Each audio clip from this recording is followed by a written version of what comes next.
नहीं जा सकी है अभी तक सतियों के सत की मुसलसल ऊंचाई, उनकी छदम यो छटायों के नीचे लेती पनाह सदा अब खुदाई।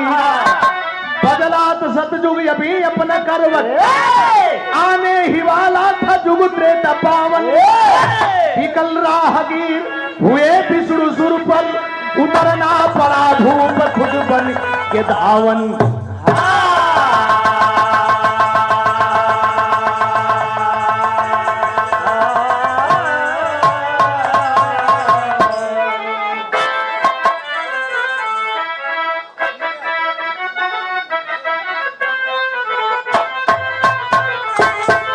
उस रब की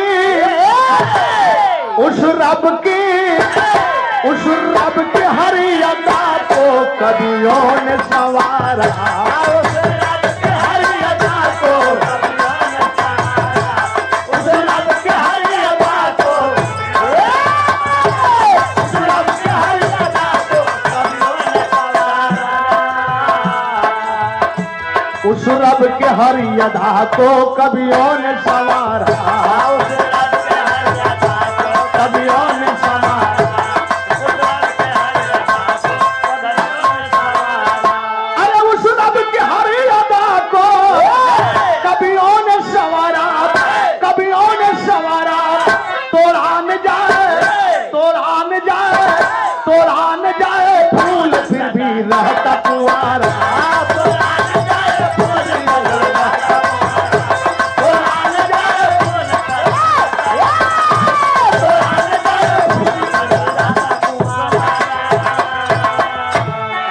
जैसे आज नौशाद जी के सर पर सेहरा जब तक नहीं बंधा तब तक ये कुंवारे कहे गए। गौर करें कि बिटिया की वही हालात है। ललल्लर लारे लारे लारे ललरिया लारे ननन्नर नारे नारे नारे ननरिया नारे। सतियों के सच से अब संसार में रवानी है। सतियों के सच से जब अंगार हो तो पानी है। पाल सतयुग की है बराती एक आई थी। क्या बात है। एक बनिया की बेटी निष्ठा की सगाई थी। लगी बरात की महफिल जहाँ जनवासे में जमी थी नाच लोग लीन थे तमाशे में।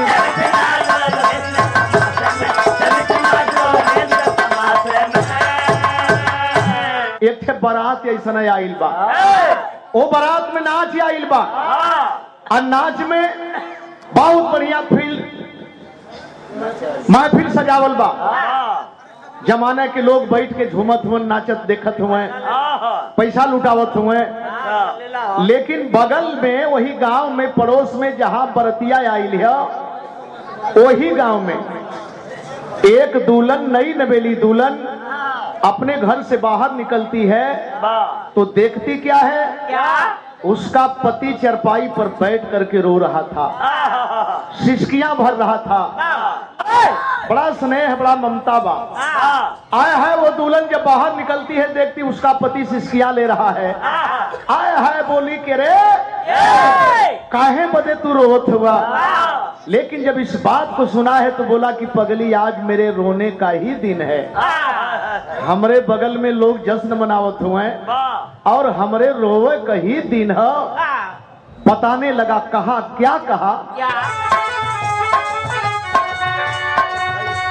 दीनवा सुदीनवा के भेदिया भुलाए जा।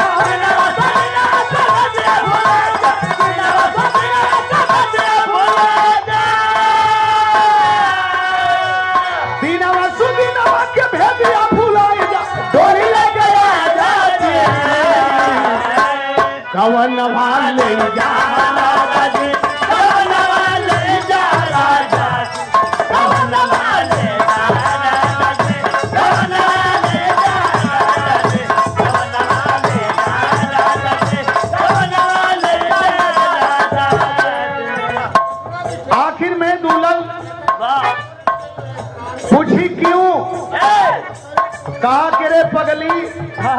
हम हाथ से भी अपंग हैं, पैर से भी अपंग हैं। दूर दूर से लोग आकर के तमाशा देख रहे हैं, नाच देख रहे हैं। अगर मेरे पास पैर होता, हाथ होता, तो मैं वहां जाकर के आया है, मैं भी जश्न में शामिल हो जाता। दुल्हन बोली, पति हम अर्धांगिनी हैं, आप अर्धांग हैं। कलश की हम अर्धांगिनी हैं, आप अर्धांग हैं। आधा अंग हमारा आपका, आधा आपका हमारा। आपके दुख सुख में मैं साथ दूंगी, मेरे दुख सुख में आप सहभागी होंगे। यही साथ फेरे के समय लोग यही सौगंध लेते हैं। तो आवा हम सही है न, कभी बैठ दुल्हनिया के कोढ़िया,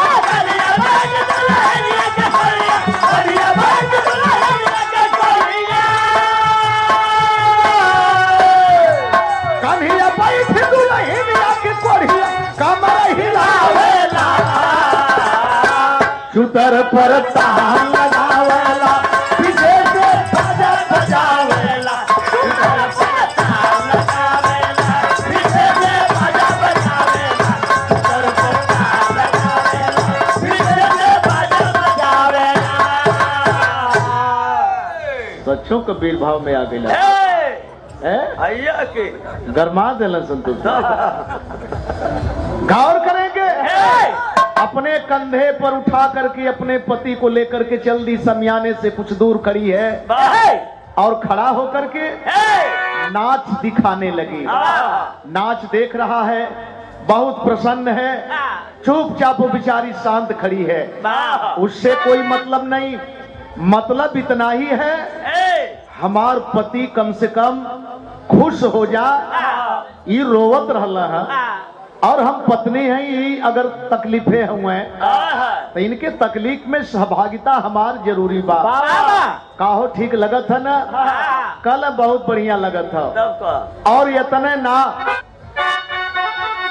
जस जस लौंडायापन कमर हिलावे, स्वर्ग सिंहासन देखबा हिल हिल जावे। उमरी घुमरी जमाना चलावे,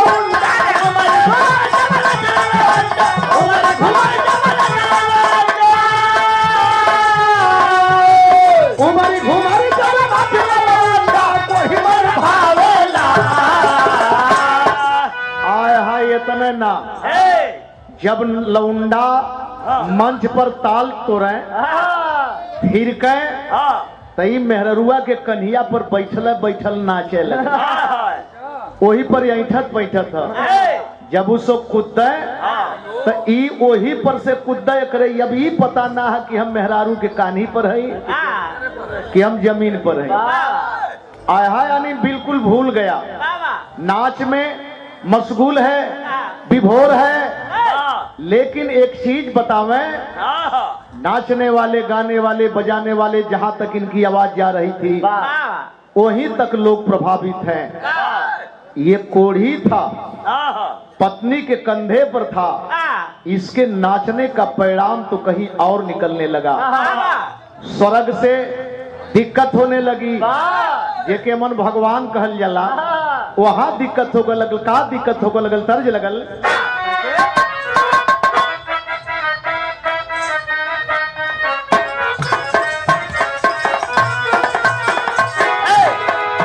अरे का पगला गइलो ना होइया, का पगला गइलो, का पगला गइलो ना होइया, का पगला गइलो, का पगला गइलो ना होइया, का पगला गइलो।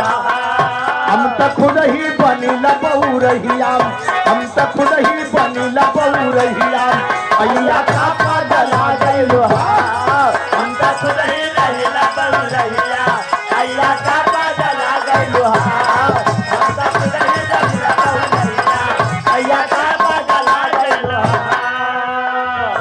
को जानेंगे।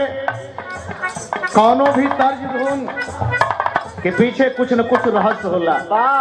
यही तरह गौना बियाह भयल बतौली कि शादी विवाह भल गौना भल दुल्हन अपने ससुराल में गई कक्कन छोड़ावनी लोग हर मंदिर मस्जिद में घुमावली। अरे वाह। कौनो मंदिर में लेके गईली। अच्छा। और मंदिर में दर्शन कराओ बदे लेके गईली। जब मंदिर में गईली तो देखलस कि एगो शेर बनावल है मटिए के, पाथर का शेर बनावल। वो शेर के देख के पीछे हट गई। कलश की काट ले ओकर गौवा वाली जोन बानी सास ननद जोन बानी वो सब लगली डांटे। कल की माटी कहरे पगली पाथर कही ना काटी। कहीं गाय दूध गिरत है पिंडी पर ओके देखलक ये या टटका दूध गिरत है। हाई बल्टिया ले लेहू रोप न ले तू कहली करे पगली ई दूध बनावल है। अच्छा। कल ठीक है। फिर गईली आगे कौनो देवी देवता का मूर्ति हो कल की अचरा फैला के जन मांग ले बिटिया जवन मंगबी आज के दिन उ तोर सफल हो जाई। बड़ा अनमोल बात कलश की अय्या शेर बनावल रहल है ना काटी। गैया बनावल रहे ओकर दूध माटी है। आउ ई मूर्ति जोन है इहो तो बनावली मूर्ति है। हाँ आय हाय इतने ना अच्छा तो उजैन भइल का क्या बात है दे। अरे डगमग हो गई ना सिंहासनवा डगमग हो गई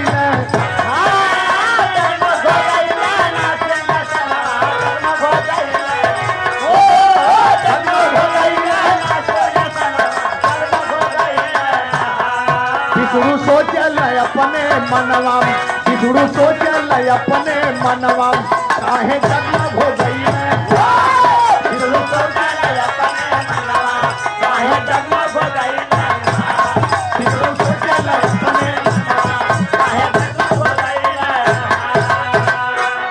इतने ना। अरे देखे हैं जब नजर घुमा के कोढ़िया बैठल पकड़िया लेके ठारी बाबो कर जननवा काहे डगमग हो गई। आखिरकार उनकी नजर जब भूतल पर आई कारण क्या है कि मेरा सिंहासन हिल रहा है तो पता चला कि एक जो आदमी औरत के कंधे पर बैठ करके नाच रहा है इसके नाचने का परिणाम है कि हमारा सिंहासन हिल रहा है। आया है कैसा ये व्यक्ति है दूठे दूत भेजल आप सबके प्रणाम लेकिन बात वही कह आया है बात बिगड़ गई। दूठे दूत भेजल कल जाओ उस आदमी को मेरे पास लेकर के आओ। मांगलिक विरहा में हर तर्जमे मांगलिक हो रजा। और जब दोनों करीब में अलन तो एक बात कहलन संकेत लगल कैसा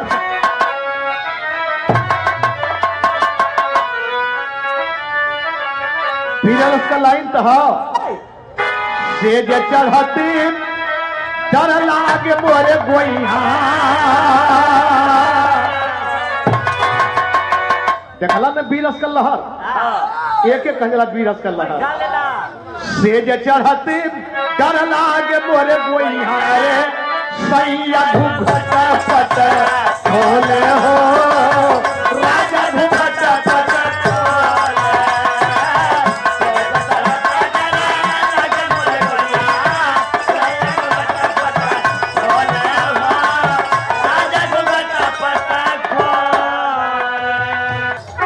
जाके तू तब कहे कोहिया से जाके तू तब कहे कोहिया से अरे विष्णु स्वर्ग में दो लवल हो विष्णु स्वर्ग में दो लवल जाके तू तब कहे कोहिया से विष्णु स्वर्ग में दो लवल विष्णु स्वर्ग में दो लवल। अरे भैया पहले उतरा तू कंधे से नीचे बड़ा नीक आदमी बड़ा तोके दुनिया का मालिक बोलौलन खल कवन विष्णु रे कवन विष्णु कौने गांव का विष्णु हो खल कि तू बेकर मतलब ही विष्णु के ना जाना था मने मने सोचे सबकी यही से न कोरी है। ये 100 रुपए पुरस्कार परम मादरी माननीय हमारे डॉक्टर साहब आप दिलदार साहब, लेकिन बात वही का कहला भैया तू विष्णु के ना जानता, कहला विष्णु का नाम है ना हमारी किला। कहला कि भैया तनी से खातिर चल चलता, कलश की कहवा, कलश की जहाँ बोला कलश की ना जाए, कलश की हमन का निवेदन एक बेर मान ला, कलश की चलब, लेकिन जेकरे कान्ही पर हम बैठल है अगर इनहू के लेके चला तब चलब। दोनों का दोनों कहला कि कोरी तो हो लेकिन दिमाग का सातिर आदमी हो। कलश की तनी सा हमहन अपने से ना कह पावल जाई, तनी पूछ ले दा, तुरंत भागल गईले। कहला कि प्रभु तैयार तबा, लेकिन वही का वो औरत या ओके लेके आवल चाहता, कहता कि 7 फेरा घूमल है, हम इनके न छोड़ब। और जब ये बात सुनल कहला कि रे वाह, फिर दिक्कत किस बात की है। बिरहा में कभी भाव दिलन,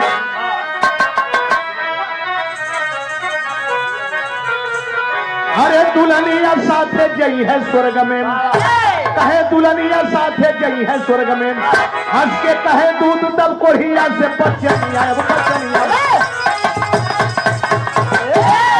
सुन के बाद दूतन के कोढ़िया कहे के बकबक कैला यार, लगल में मनवा नाच में हमरो ना हम ना जई है ना। खलस के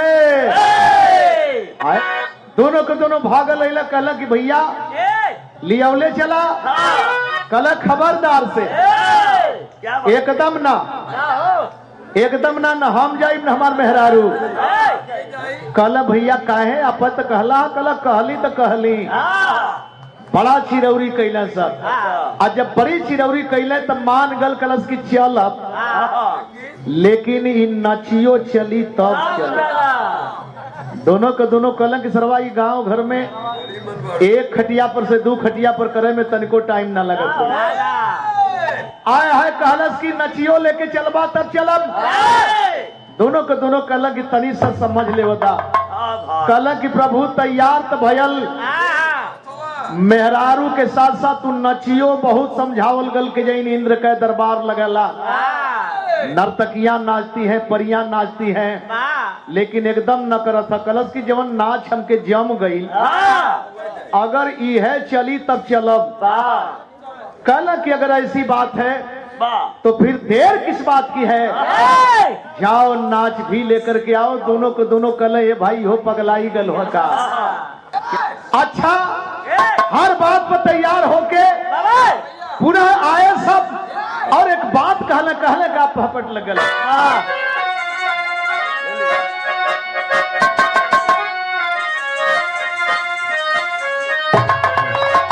अरे जाके दूध कोहिया से कहला पतिया महिमा भी सुनु कर, चला हो भैया साथे लेहले नचिया महिमा भी सुनु कर।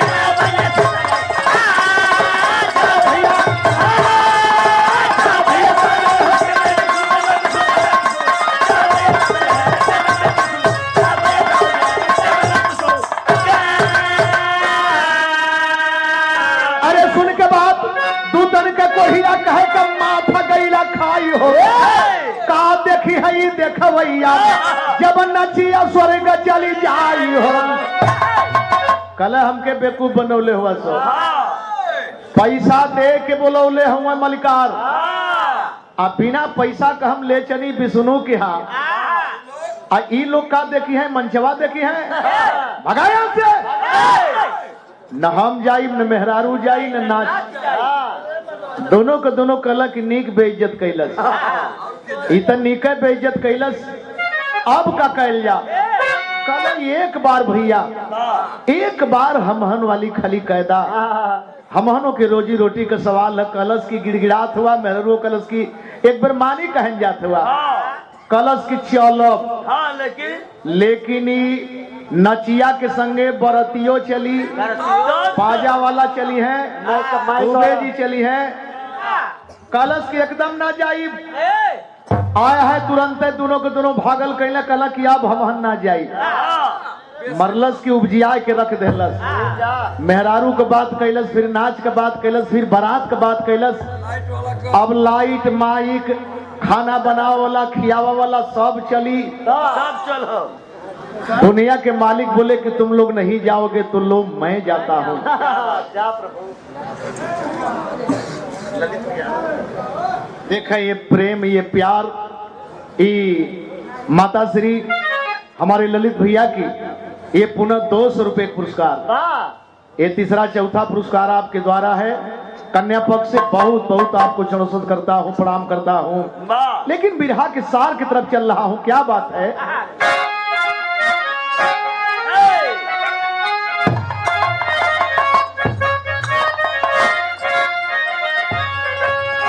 हरे तू तमल कहे तू तमल का बात सुन के सोच मान भगवन हन बड़ कोढ़िया धन तोहरो रे पीछा।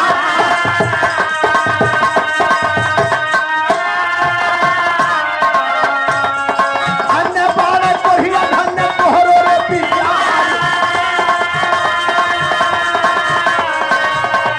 तुरत चतुर्भुज रूप लेके अपने, तुरत चतुर्भुज रूप लेके प्रकट करी। कोढ़ी के दर्शनवा दिलन सरकार, अरे कोढ़ी के दर्शनवा दिलन सरकार।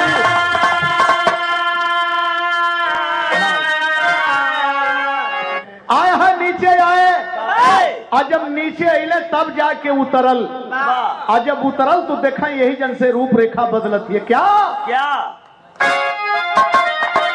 सोबरन शरीर भैल कोढ़िया,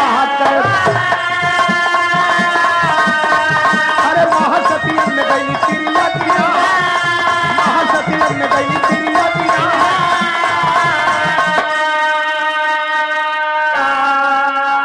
आया है बिल्कुल सही है, स्वच्छ है, अब कोई महक नहीं है, कोई गंध नहीं है। लेकिन जानते हैं वो है कौन? कौन? वो है कोढ़ी आगे भैल गौतम ऋषि ज्ञान।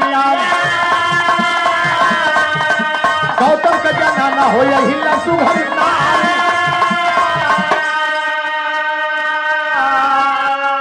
अग्निसुता अहिल्या गौर करेंगे।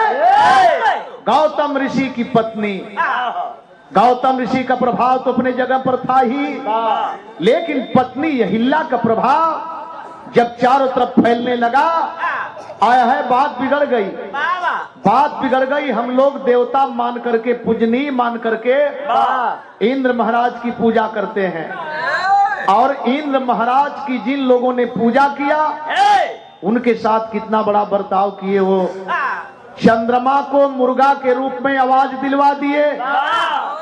हमान का देवी देवता ऐसनो कुल भाषा बोल रहे हैं, मुर्गा के रूप में आवाज दे दिए। मध्य रात्रि में महाराज जी गौतम ऋषि जी गंगा स्नान के लिए चल दिए, और इंद्र महाराज गौतम के भेष में अहिल्या के सतीत्व को बर्बाद कर दिया। इधर अहिल्या का सतीत्व बर्बाद हो रहा है, उधर गौतम ऋषि गंगा किनारे आवाज देती है, गंगा अरे ऋषिवर तुम यहाँ आए हो, तुम्हारे घर में चोरी हो रही है। वहां से भाग करके आए, देखे चंद्रमा को और इंद्र महाराज को। नाम बाबूजी राजनाथ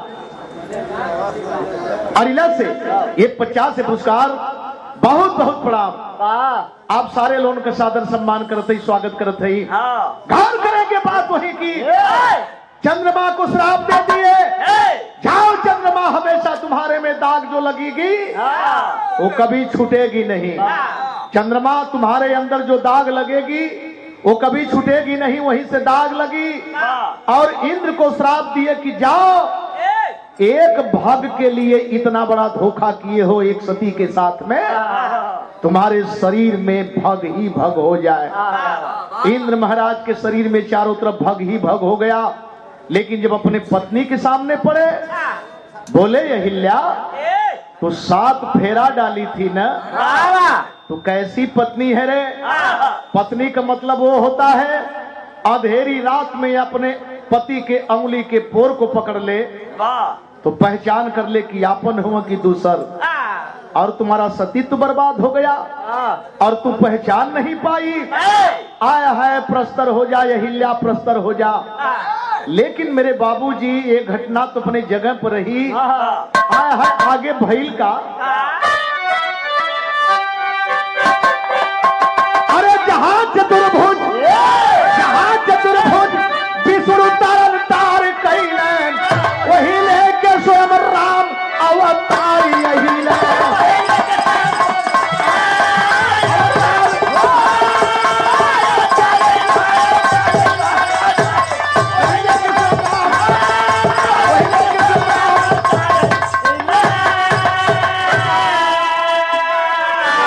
बड़ी लंबी कहानी है, खोदने पर तो कुछ और है, बाहर कुछ और है, लेकिन बताया गया कि वहीं पर भगवान राम का जन्म होता है। लेकिन घटना घटती है जब वन गमन को होते हैं तो सेवरी का पैर खायन कैले अहिल्या के तरह नमन, माया से हटो न ज्ञानी रावण के किया नमन।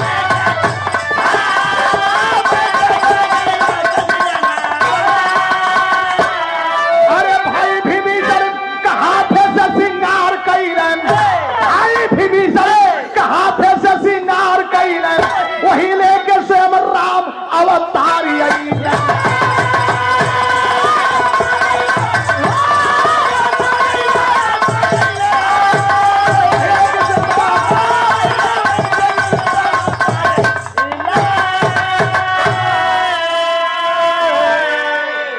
लेकिन बात वही का आया है। उसी समय बताया गया कि सेवरी के कुटिया पर गए, जूठी बैल का भोग किए, बहुत बढ़िया से भोग लगाए, नहीं पहचान पाए छोटे भाई लक्ष्मण, तिरस्कृत कर दिए और वो जूठी बैल लक्ष्मण को लंका तक अपनी पहचान अपनी औकात बताई। सज्जन बूटी बन करके कि लक्ष्मण गरीब दौलत से गरीब हुआ करते हैं लेकिन दिल से गरीब नहीं हुआ करते, और भगवान भाव के भूखे होते हैं। अगर मानते हैं तो भाव के भूखे होते हैं। कोई देवी देवता ये नहीं कहते हैं कि हमको खस्सी दीजिए, बकरा दीजिए, ऊंट दीजिए, भेड़ा दीजिए, भैंसा दीजिए, वो तो अपनी मानसिकता है। कौनो बकरी रहल, अच्छा ओकर खस्सी रहल और ओकर गोसैया बेच देहलस, और जब गोसैया बेच देलस ओके पूजा करे बदे लोग लेके गईले काली माई तक, तो बकरिया बेचारी काली माई से कहे लगल कि कहो माई ओकरे लड़कवा के नीक करत हूँ, हमार लड़कवा के कटवावे जाते हो। कहले कि देख न तोरे लड़कवा के हम कटवावे जाते न ओकरे लड़कवा के नीक करत है। जिसकी लाठी उसकी भैंस, तय समझ उस समझे। क्या बात है, ते भाव है। गुरु बिहारी गुरु गणेश हरिनंदन राम जी आवन कथन करें केशव कुबेर रमधारी पुष्कर। अरे दुल्हनिया साथे गई है स्वर्ग में, दुल्हनिया साथे गई है स्वर्ग में,